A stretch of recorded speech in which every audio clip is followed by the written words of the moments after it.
Bueno, mis amigos, hoy hay que hablar de Salomón. Hoy tenemos que hablar de Salomón.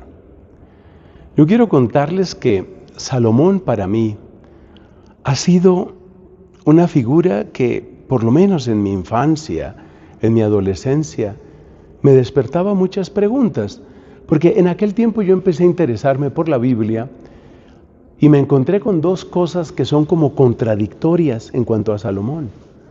Por una parte sabemos que Salomón fue un hombre muy sabio y se le recuerda precisamente como el rey sabio. Incluso hay una palabra en la Biblia que dice que Dios le otorgó una sabiduría como nadie la había tenido. Una sabiduría impresionante. Eso por un lado. Pero por otro lado, si nosotros miramos la historia de Salomón, nos damos cuenta que después empezó a rodear su vida de lujos exuberantes que además se costeaban con los impuestos de la gente, lo cual pues ya va entrañando injusticia. Pero además de eso, como en una especie de exhibición machista de poder, pues se llenó también de mujeres. Y entonces tenía decenas y decenas de esposas, y además de las esposas, muchísimas concubinas. Es decir, es una vida completamente desordenada. Y ahí es donde está mi conflicto, porque yo decía, bueno, pero espérate, estamos hablando de un hombre que se supone que es muy sabio, y mira lo que está haciendo este hombre tan sabio. Luego también tenemos otro problema con Salomón, y es que esas mujeres, particularmente aquellas con las que él se casó, que fueron muchísimas, pues eran mujeres que venían de tribus y pueblos vecinos, y esas mujeres no creían en el Dios de Israel. Esas mujeres tenían sus propios ídolos, tenían sus propios cultos, tenían sus propios sacerdotes y ritos.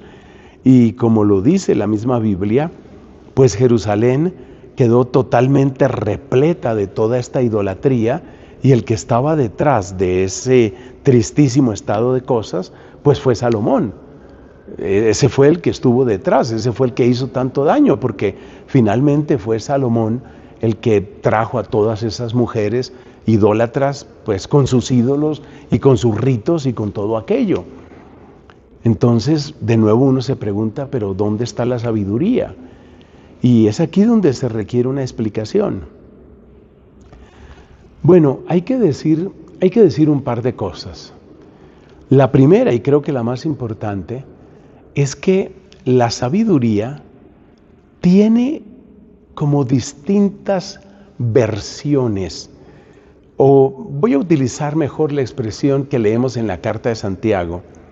Hay una sabiduría de abajo, una sabiduría mundana, que equivale simplemente a la astucia para salirse con la suya.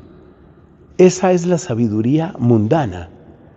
Y existe también la sabiduría superior, la sabiduría pura, la sabiduría alta, que lo que hace es abrirse a las razones de Dios, abrirse a la verdad del Altísimo, abrirse a la grandeza del Señor, para desde esa altura juzgar de los acontecimientos humanos. De tal manera que si la sabiduría mundana es astucia para salirse con la suya, pues la sabiduría auténtica, la sabiduría que merece ese nombre, pues es la sabiduría que abre camino al plan de Dios en las cosas de esta tierra, y abre camino porque logra comprender cómo es el querer, el sentir, el plan de Dios. Lo logra descubrir, o por lo menos se acerca a ese plan.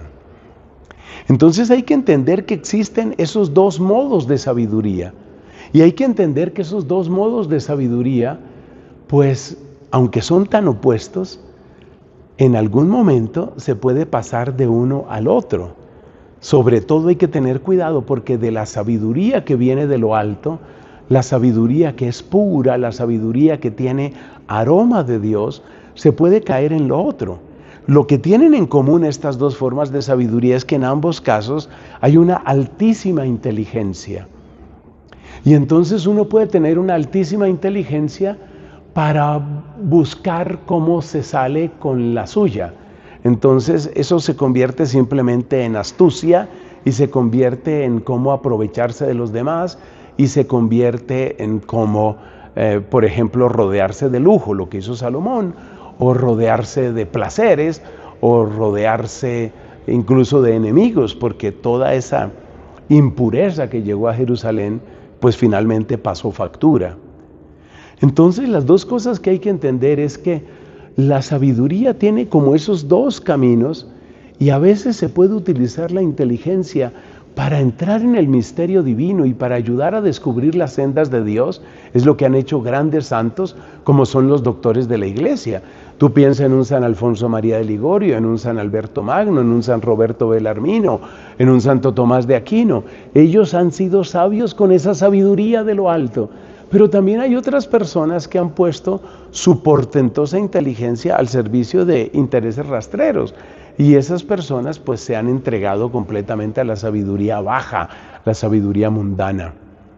Lamentablemente el final de la vida de Salomón pues fue escandaloso, como ya lo hemos dicho, y por eso, sin perder esa inteligencia impresionante que tenía, pues él descendió de la sabiduría altísima a esta sabiduría puramente mundana.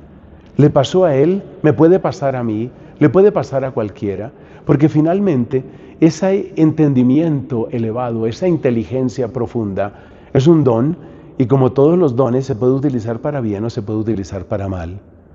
Pidamos a Dios que nosotros llevemos el camino de la auténtica sabiduría y que sirviéndole en primer lugar y solo a Él, le demos la gloria, que será también nuestro mayor bien y nuestra más profunda felicidad. Amén.